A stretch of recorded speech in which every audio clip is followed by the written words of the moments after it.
ओम श्री गणेशाय नमः। दोस्तों, वीडियो शुरू करने से पहले वीडियो को लाइक कर दे और चैनल को सब्सक्राइब जरूर कर दे। Story name is Ishqbaz Session 2 and this story is begin from chapter 285 and guys don't forget to share your reviews and put on your earphones before starting the video for better experience। तो चलिए शुरू करते हैं। जी, मुझे किम को कुछ बताना था, एक बहुत ही जरूरी इन्फॉर्मेशन है मेरे पास। अभी ठीक है, मैं उन्हें इन्फॉर्म करता हूँ। इतना कहकर राका ने कॉल डिस्कनेक्ट कर दी और क्रिश को कॉल लगाया। क्रिश, जो कि आशी को अपनी बाहों में लिए हुए गहरी नींद में सोया था, आशी उसके सीने से लगे हुए उसके शोल्डर पर सड़क कर सोई हुई थी। अचानक फोन रिंग होने से क्रिश ने तुरंत ही टेबल से अपना फोन उठाया और उसे रिसीव किया। Hello, 1 minute. इतना कहकर क्रिश धीरे से आशी को अपनी बाहों से आजाद करता है और उसे अच्छे से ब्लैंकेट से कवर कर फ्लो पर गिरे हुए अपने ट्रैक पैंट को पहनकर बालकनी तरफ आ गया, क्योंकि वह आशी की नींद को डिस्टर्ब नहीं करना चाहता था। हाँ बोलो। किंग एक इन्फॉर्मर है, वह आपको कुछ बताना चाहता है, कह रहा है बात बहुत अर्जेंट है।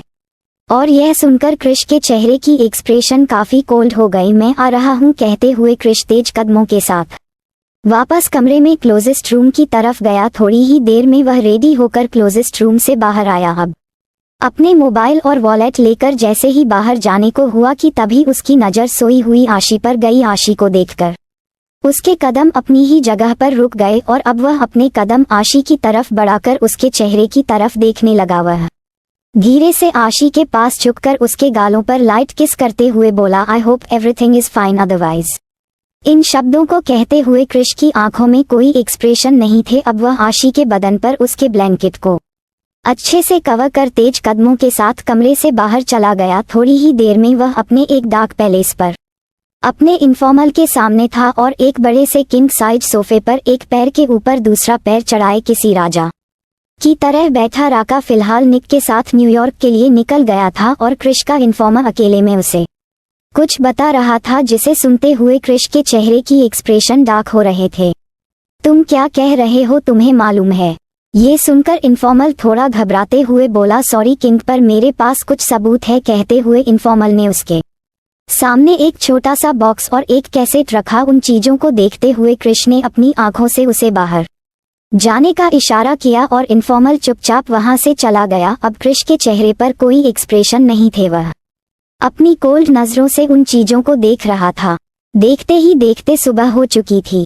याना की आंखें सुबह 9 o'clock बजे कमरे के दरवाजे पर किसी के नॉक करने से खुली। वह धीरे से अपनी आंखें कसमसाते हुए खोलती है और अपने बगल में देखती है तो राका वहां नहीं था। वह धीरे से अपने बदन पर एक श्रग पहनते हुए बिस्तर से उतरी तो अचानक ही उसके लोअर पार्ट में उसे काफी दर्द महसूस हुआ। आह की आवाज के साथ उसकी आंखें दर्द से बंद हो गई। अब उसके सामने रात का सीन किसी फिल्म की रील की तरह चल रहा था, जिन्हें याद करते हुए उसके चेहरे के कुछ दुख भरे एक्सप्रेशन आए। वह किसी तरह खुद को संभालकर हल्के कदमों से दरवाजे के पास जाकर दरवाजा खोलती है। एक नज़र अपने चेहरे पर एक प्यारी सी मुस्कान लिए याना को ग्रेट करते हुए बोली, हेलो मैडम, मैं आपकी नर्स कैथरीन, सर ने मुझे आपके लिए अपॉइंट किया है और कहा है मैं 24 घंटे आपके पास रहूंगी, आपका ख्याल रखूंगी। क्या मैं आपकी कोई हेल्प कर सकती हूँ प्लीज? अचानक नर्स की बातों को सुनकर याना अपने चेहरे पर बिना किसी एक्सप्रेशन उसे कमरे में आने देती है, लेकिन तभी उसकी नज़र फ्लो पर गिरे हुए कुछ टिश्यू पेपर और यूज किए हुए प्रोटेक्शन पर गई, जिसे देखकर उसका चेहरा शर्म से लाल हो गया। उनकी क्वांटिटी ही बता रही थी कि राका ने उसे रात को कितना परेशान किया था। याना के लड़खड़ाते हुए कदम देखकर नर्स को भी इस चीज का अंदाजा हो गया था और अब वह भी थोड़ी शर्माने लगी थी कि तभी याना जल्दी से हड़बड़ाते हुए बोली, एम सो सॉरी, मैंने वह ध्यान नहीं दिया, मैं अभी से क्लीन कर देती हूँ। इतना कहकर याना जैसे ही उसे क्लीन करने को गई तभी नर्स उसे रोकते हुए बोली, कोई बात नहीं मैडम, आप परेशान मत होइए, आप आराम से बैठ जाइए। आई थिंक आपको रेस्ट की जरूरत है, मैं इसे क्लीन कर देती हूँ। अमरमम, डस्टबिन और डस्टर कहाँ है? नर्स की बात सुनकर याना शर्माते हुए उसे रोकते हुए बोली, अमरमम वह उधर है, प्लीज आप रहने दो, मैं कर लूंगी।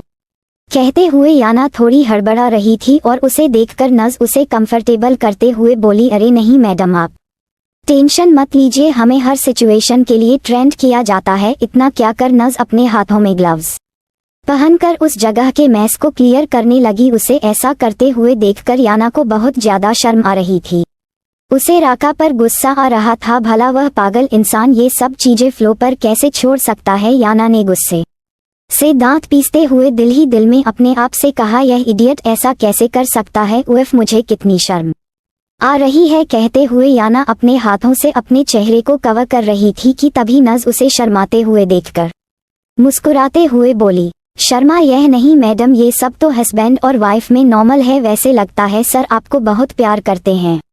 मेरा बॉयफ्रेंड भी ऐसा ही है, हर वक्त मुझे इम्प्रेस करने से पीछे नहीं हटता, बस एक बार देखे तो छोड़ने का नाम नहीं लेता। इतना कहकर उसने सारी चीजें क्लीन कर दी और अब वह याना के पास आते हुए बोली, मैडम आप चलिए, मैं आपको फ्रेश होने में मदद कर देता हूँ, फिर आपको फूड और मेडिसिन भी लेनी है। सर ने मुझे खास ऑर्डर दिया है, आपकी सेवा में कोई कमी नहीं होनी चाहिए और इसके बाद आपको नीचे रूम में शिफ्ट होना होगा, जिसे हमने सर्वेंट से कहकर पहले ही रेडी करवा लिया है। नर्स की बात सुनकर याना उसे मना करते हुए बोली, नहीं मैं इतनी भी कमजोर नहीं हूँ, मैं खुद फ्रेश हो जाऊंगी, तुम यहीं रहो। कहकर वह बाथरूम की तरफ जाने लगी, लेकिन उसकी धीमी चाल देखकर नज मुस्कुराते हुए उसे हल्का सा पीछे से संभालते हुए बाथरूम की तरफ ले जाते हुए बोली, आप कमजोर नहीं है, लेकिन शायद सर को लगा होगा कि आपको मेरी हेल्प की जरूरत, खैर आप फ्रेश हो जाइए। इतना कहकर उसने बाथ टब में गर्म पानी ऑन कर दिया और याना को बाथरूम में छोड़कर वह बाहर आ गई। नर्स के जाने के बाद याना गुस्से से राका को याद करते हुए उसे 100 गालियां दे रही थी, लेकिन तभी रात की घटना को याद कर उसका चेहरा एक बार फिर से लाल हो रहा था। राका सचमुच काफी स्ट्रांग था, वह सॉफ्ट होता फिर भी याना उसे संभाल नहीं पाती, ऊपर से यह उसकी थर्ड टाइम था इसलिए उसे तकलीफ ज्यादा थी। वह धीरे से बाथ टब में बैठी और रिलैक्स करने लगी। वही नज बहुत ही ज्यादा कह रही थी। उसने याना की बेडशीट को चेंज किया, रूम को अच्छे से क्लीन करके उसे काफी कंफर्टेबल बना दिया और फिर धीरे धीरे याना के सभी सामानों को पैक कर वह कुछ सूटकेस रेडी करती और सर्वेंट के साथ याना के सभी सामान को नीचे शिफ्ट करवा देती है। याना जब तक फ्रेश होकर आई, नर्स ने उसके लिए ड्रेस, दवाइयाँ और फूड रेडी कर रखा था। अब वो याना को रेडी करने के लिए इस ड्रेस देती है। कमरे का कंडीशन और उसकी एफर्ट देखकर याना के चेहरे पर मुस्कान आ गई। वह तुरंत ही रेडी होकर आई तो नर्स ने उसे मेडिसिन और खाना वगैरह दे दिया था कि तभी उसकी नजर टेबल पर रखे हुए एक पेपर नोट पर गई। नर्स ने वह पेपर नोट याना को देते हुए कहा, मैडम यह नोट मुझे टेबल पर मेरा शायद कुछ इम्पोर्टेंट हो, आप तब तक अपनी मेडिसिन और फूड लीजिए, मैं नीचे आपका कमरा देख कर आती हूँ, आप मेरे साथ ही नीचे चलना। ओके। कैथरीन की बात सुनकर याना ने हमेशा हिलाया और अब कैथरीन वहां से चली गई। याना ने पेपर नोट पर तो उसके चेहरे पर एक मुस्कान आ गई, क्योंकि यह नोट राका का था जिस पर लिखा था, मुझे अर्जेंटली जाना पड़ रहा है, लेकिन तुम नर्स की बातों को फॉलो करना, मैंने उसे सब समझा दिया है, अपना और बेबी का ख्याल रखना, अगर कुछ चाहिए तो मुझे कॉल करना, 2 दिन है तुम्हारे पास, अच्छे से रेस्ट करो और हाँ गर्म कपड़े पहनना भूलना मत, तुम्हें ठंड लग जाती है। इन शब्दों को पढ़ने के बाद याना को ये तो समझ में आ गया था कि राका को उसकी चिंता तो बहुत है, लेकिन क्या ये चिंता से बच्चे के लिए थी। चाहे जो भी हो, याना को यह अच्छा लगा था। वहीं दूसरी तरफ घर के सभी लोग डाइनिंग हॉल में खाना खाने के लिए इकट्ठे हुए कि तभी सोफिया क्रिश की बगल वाली चेयर पर जाकर बैठ गई। आज क्रिश डाइनिंग हॉल में नहीं था। सोफिया को उस जगह पर बैठा हुआ देखकर सभी लोगों की नजरें सोफिया पर चली गई। अब समर जैसे ही कुछ कहने वाला था, तभी एना उसे आंख दिखाकर चुप रहने का इशारा करती है। इसके बाद समर कुछ नहीं कह पाया कि तभी अचानक ही सोफिया के कंधे पर किसी का हाथ आया। सोफिया ने पलटकर पीछे की तरफ देखा तो आशी उसे अपनी डार्क नजरों से देख रही थी। अब वह अपने चेहरे पर कोल्ड एक्सप्रेशन लाते हुए सोफिया से बोली, sorry miss, whatever your name is, I think आपको पता होना चाहिए कि आप गलत वक्त पर गलत जगह बैठी है। ये सीट इस पैलेस के क्वीन की है, किंग के जस्ट बगल में बैठने का हक सिर्फ क्वीन को है, यानी कि मैं तो बेहतर होगा अब इस जगह से उठकर दूसरी जगह शिफ्ट हो जाइए। और आशी की बात सुनकर सोफिया अपने चेहरे पर एक तिरछी मुस्कान लिए आशी से बोली, ओह तुम क्या इस जगह की बात कर रही हो? सॉरी, अब तो मैं यहाँ बैठ गई, तुम इतनी परेशान क्यों हो रही हो? मैं सिर्फ तुम्हारी चेयर ली है, तुम्हारी पोजीशन नहीं, फिलहाल तुम किसी और जगह बैठ जाओ। सोफिया की बात सुनकर आशी को बहुत गुस्सा आ रहा था। उसके हाथों की मुठ्ठियां कस गई, वह गुस्से से दांत पीसते हुए जैसे ही कुछ बोलने वाली थी कि तभी ऐना बीच में आते हुए बोली, कम ऑन आशी, वह सही कह रही है, ऐसे खुशी की बात है तुम किसी और जगह बैठ जाओ, वह हमारे मेहमान है, ऐसे उसे उसकी सीट से उठाना अच्छा नहीं लगेगा। ऐना की बात सुनकर आशी उसे कुछ कहना चाहती थी, लेकिन ऐना की बात को काटकर वह उसकी इंसल्ट नहीं करना चाहती थी। लेकिन अगले ही पल आशी के चेहरे पर एक तिरछी मुस्कान आई और उसने मुस्कुराते हुए कहा, ओके मॉम, कोई बात नहीं, आपने बिल्कुल सही कहा, वह हमारे मेहमान है और मेहमान तो भगवान समान होता है, वैसे भी यह सिर्फ एक कुर्सी है, मेरी पोजीशन नहीं। मिस सोफिया, आप बैठिए और हमसे अपनी मेहमान नवाजी करवा कर ही जाएगा, आखिर आप मेरे हस्बैंड की कजिन सिस्टर जो है, राइट मॉम। आशी की बातों में एक ताना साफ नजर आ रहा था जिसे सुनकर सोफिया का खून खौल रहा था, लेकिन फिलहाल वह कुछ नहीं कहा पाई, वह बस अपने हाथों की मुठ्ठियां कसते रह गई कि तभी सोफिया की आंखें हैरानी से बड़ी हो गई जब आशी बड़े ही स्टाइल और एटीट्यूड के साथ मुस्कुराते हुए क्रिश की हेड चेयर पर जाकर बैठी और ये देखकर घर के सभी लोगों की नजरें आशी पर चली गई, लेकिन किसी ने उसे कुछ नहीं कहा।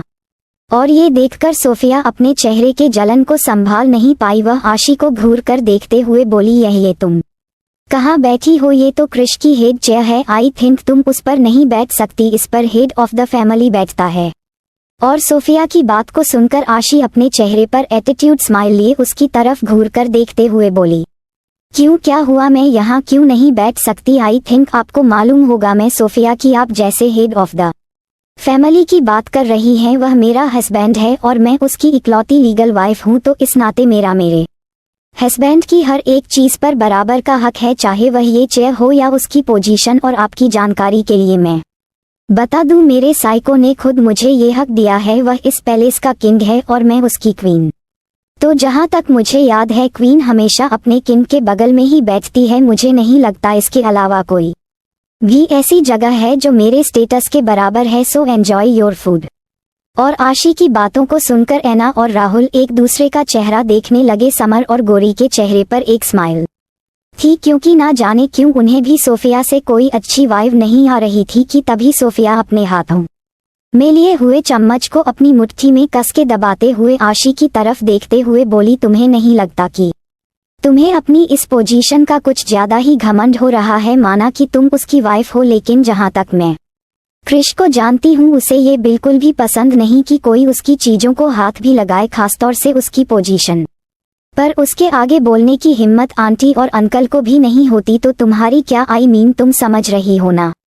सोफिया की बात को सुनकर आशी को उस पर गुस्सा आ रहा था, लेकिन वह यूं ही अपने चेहरे पर तिरछी मुस्कान लिए धीरे से अपने कानों के चेहरे पर बिखरे हुए खुले बालों को कानों के पीछे करते हुए टेबल पर थोड़ा झुककर बैठी कि तभी सोफिया की नजर आशी के गले और कानों के पीछे बने हुए लव बाइट पर गई, जो कि हल्के नीले हो रहे थे। उन्हें देखकर साफ पता चल रहा था कि वह ताज़ा ताज़ा लव बाइट था। ये देखकर तो सोफिया के तन बदन में आग लग गई थी, वह घूर कर उसे जगह को देख रही थी कि तभी आशी ने मुस्कुराते हुए कहा, हाथों में सोफिया आप कुछ कह रही थी, कुछ पोजीशन के बारे में, राइट?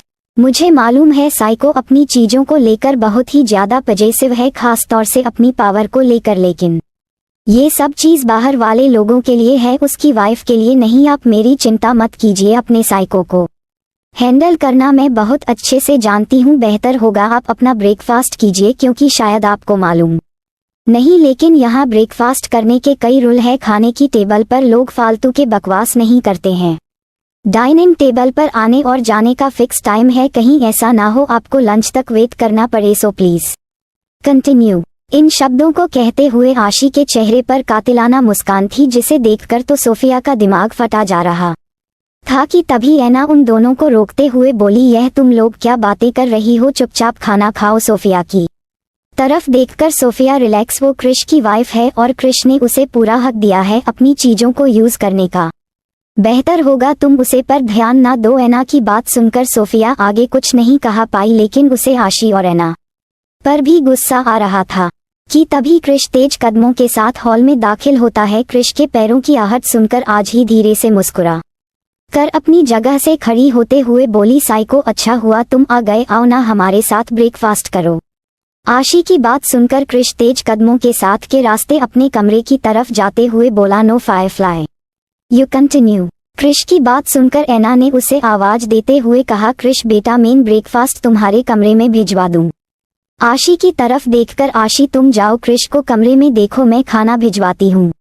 ओके मॉम कहते हुए आशी वहां से जाने लगी कि तभी क्रिश, जो कि अब तक सीढ़ी के रास्ते ऊपर कॉरिडोर तक पहुंच चुका था, अपनी कोल्ड वॉइस में सभी लोगों से बोला, no thanks, I have some important work, so please don't disturb me fireflies, specially you, I need some space. और क्रिश की बात सुनकर आशी बस उसे जाता हुआ देखते रह गई। वह जैसे अपनी जगह पर खड़ी थी वहीं खड़ी रह गई। क्रिश की बात सुनकर सोफिया के चेहरे पर एक तिरछी मुस्कान आ गई कि तभी सोफिया के चेहरे की तिरछी मुस्कान देखकर समर को सोफिया पर गुस्सा आ रहा था। अब वह खुद को नहीं रोकता और बीच में टपकते हुए बोला, हमेशा की तरह फिर से काम काम काम। आशी जल्दी खाना खा ले, हम लोगों को क्लासेस के लिए भी जाना है, तुझे याद है ना, तेरे एग्जाम आने वाले हैं।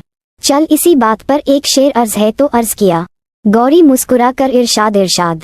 लैला की शादी में एक लफड़ा हो गया, मजनू इतना नाचा कि लंगड़ा हो गया, और तेरे प्यार में लबड़ा हो गए हम, माई कसम तोरा कॉलेजिया के आगे धूप में हो गए हम। वाह वाह वाह वाह वाह वाह, अरे वाह वाह वाह तो कीजिए जनाब। गौरी कैसी लगी शायरी? गौरी अपने मुंह पर हाथ रखकर जोर जोर से हंसते हुए, हा हा हा, हमेशा की तरह हॉट अटैक दिलाने वाले। और गौरी की बात सुनकर डाइनिंग टेबल पर बैठे लगभग सभी लोग मुस्कुरा रहे थे, लेकिन सोफिया के चेहरे पर मुस्कान नहीं थी। आशी भी चुपचाप अपना सर हिलाकर अपनी जगह पर बैठ गई और अब उल्टे हाथ से धीरे धीरे खाना खाने लगी, लेकिन उसके दिमाग में कुछ परेशानियां चल रही थी। न जाने क्यों उसे क्रिश से अच्छी वाइब नहीं आ रही थी। So don't forget to share your review and comment your best part of an story. और अगर आपने अभी तक हमारे चैनल को सब्सक्राइब नहीं किया तो कृपया इसे सब्सक्राइब करें और बेल आइकन पर क्लिक करें ताकि आप हमारी नई कहानी पहले पा सके। And if you like my story so comments your feelings with heart emoji. तो मिलते हैं नेक्स्ट वीडियो, तब तक के लिए राधे राधे।